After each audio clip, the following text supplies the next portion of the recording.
শীত ঋতুকে বরণে শীতকালীন উৎসবের আয়োজন করেছে ভিওয়েজ ইন্টারন্যাশনাল স্কুল। হরেক পিঠাপুলি মুখরোচক খাবারের পসরা বসেছে এই উৎসবে এবং নিজস্ব ঐতিহ্য ধরে রাখতে প্রতি বছর এই আয়োজন করে শিক্ষা প্রতিষ্ঠানটি। মেঘনা গ্রুপ অফ ইন্ডাস্ট্রিজ, বাংলাদেশের অগ্রযাত্রায় মানুষের আস্থায়। প্রাচীনকাল থেকেই পিঠাপুলি বাঙালির ঐতিহ্যের সাথে আষ্টে পৃষ্ঠে জড়িত।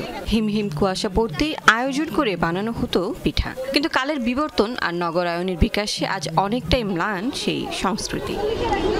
নতুন প্রজন্মের সাথে ঐতিহ্যের মেলবন্ধন ঘটাতেই প্রতি বছর শীত উৎসবের আয়োজন করে এভারেজ ইন্টারন্যাশনাল স্কুল। পাটিসাপটা, চিতই, মালপোয়া ছাড়াও বসেছে হরেক পিঠার পসরা। এর বাইরেও জিভে জল আনা খাবার, হাতে বোনা পোশাক আর নকশি কারুকাজের পণ্য কাটছে দর্শকদের নজর।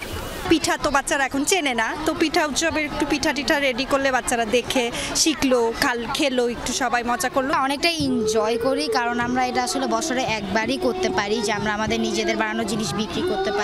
পিঠা আমাদের ঐতিহ্য, এটা ধরে রাখার জন্য আমরা এই উৎসবটা পালন করি। মেহেদি দিতে খুব ভালো লাগে। এমন আয়োজন ভ্রাতৃত্ববোধ বাড়ায়, আরো দৃঢ় করে সম্পর্ক, এমনটাই বলছিলেন মেলায় আগতরা।